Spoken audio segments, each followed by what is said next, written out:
1527 wurde hier Mergentheim dauerhaft der Sitz des Hochmeisters und damit die Zentrale des Deutschen Ordens. Damit änderte sich das gesamte Schlossareal radikal. Aus der gotischen Burg wurde ein Renaissance-Schloss, so wie es uns heute entgegenkommt. Lediglich die Kirche hinter mir ist eine Zugfügung des 18. Jahrhunderts und eindeutig barock.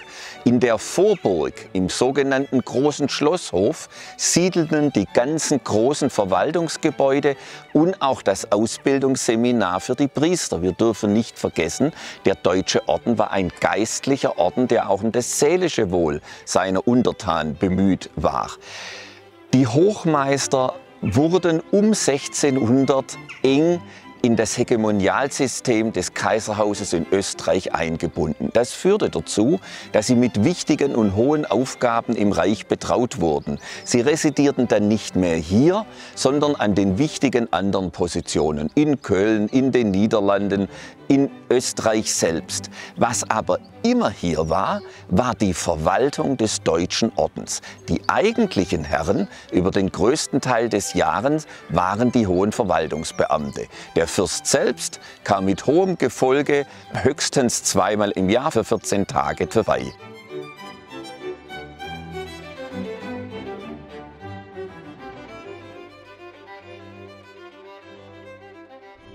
(1240 und 1249) fanden hier große Generalkapitel des Ordens statt und der damalige Hochmeister Heinrich von Hohenlohe ließ dafür einen aufwendigen Palasbau errichten.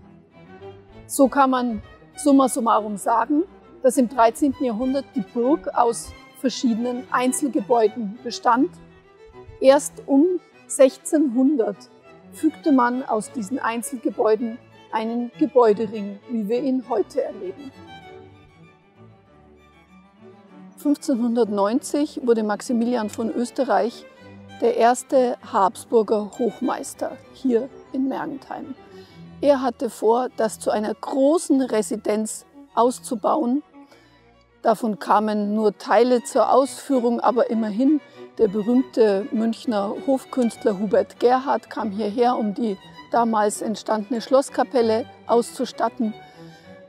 Das Symbol schlechthin für diese Ära ist dieses große Prunkwappen mit dem Wappen des Maximilian von Österreich. Allerdings erbte er dann Tirol und die Vorlande und bekam noch eine Residenz in Wiener Neustadt. Plötzlich war Mergentheim nicht mehr interessant und der Ausbau zur großen Residenz wurde gestoppt.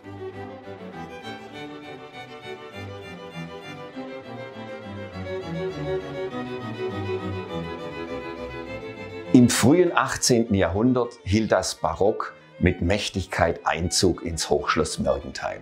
1730 war die neue Schlosskirche fertig, die die alte romanische Kirche ersetzte, wesentlich größer. Sie ragte weit in den Schlosshof hinein und weit über den ehemaligen Schlossgraben hinaus in den äußeren Schlosshof.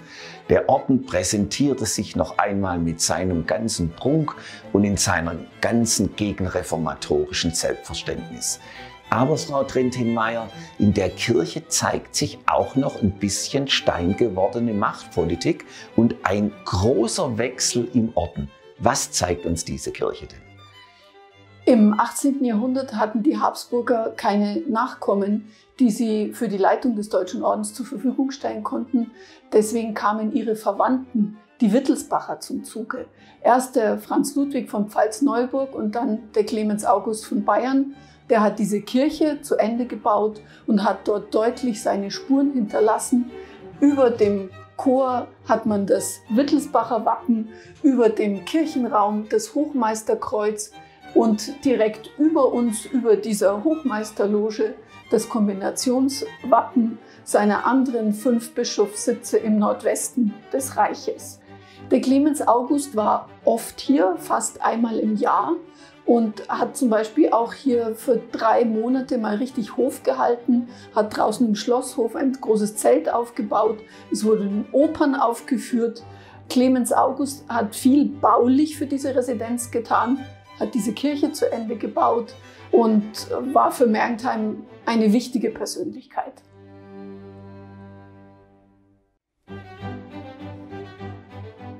Zunehmend kam der Deutsche Orden wie ganz Deutschland in den Sog Napoleons und seiner Veränderungen.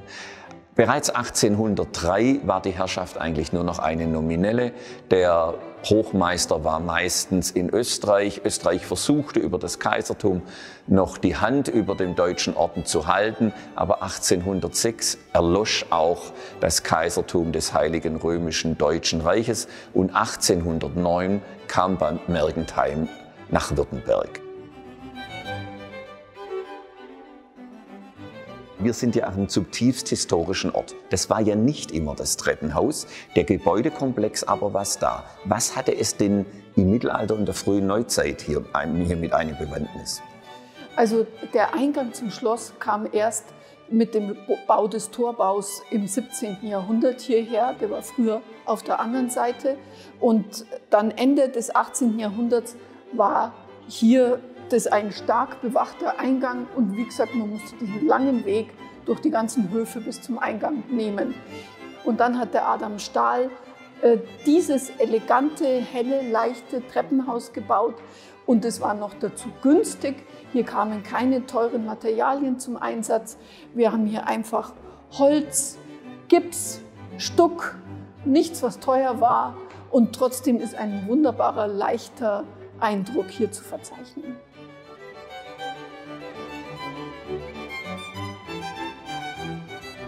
Mergentheim in der Mitte des 19. Jahrhunderts. Der Deutsche Orden war nur noch Geschichte und Erinnerung. Die große Residenzanlage war da, die Gartensituation im Hintergrund noch zu erahnen.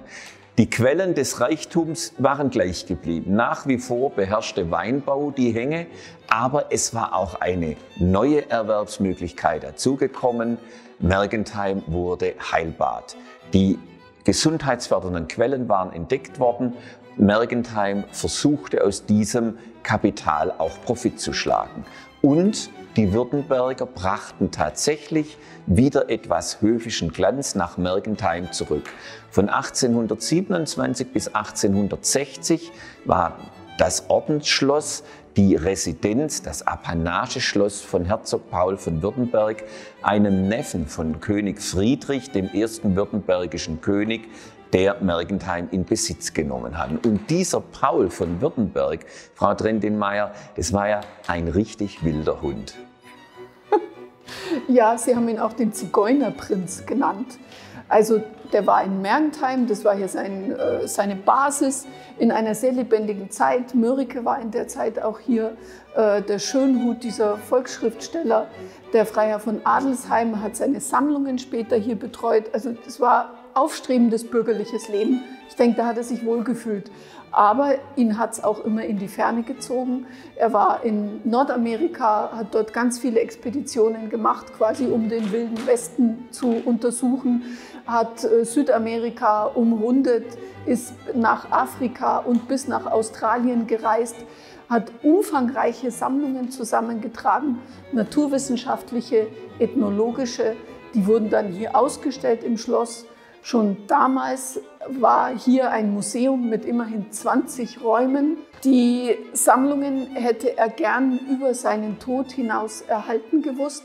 Allerdings mussten die versteigert werden und die Bestände kamen ins British Museum nach London, ins Völkerkundemuseum nach Berlin, auch hier ins Lindenmuseum nach Stuttgart.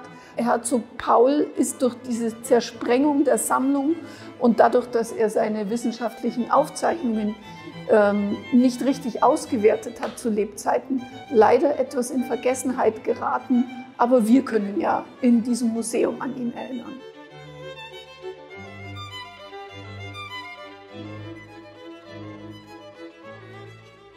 Romantischer geht es kaum. Wir sitzen hier mitten in dem letzten großen Bauvorhaben der Deutschordensritter, der Landschaftsgarten, der um 1800 entstand. Der Mergentheimer Landschaftspark ist ein Landschaftsgarten, der dem Typus des sentimentalen Gartens entspricht. Sehr kleinräumig, sehr lauschig, sehr auf Kontemplation und Nachdenklichkeit ausgelegt. Und schöner kann man ja einen Garten auch nicht genießen. Aber wie, Frau Trentin-Meyer, wird denn dieses kleine grüne Wunderwerk geschaffen? Aus welchen Elementen setzt sich's zusammen?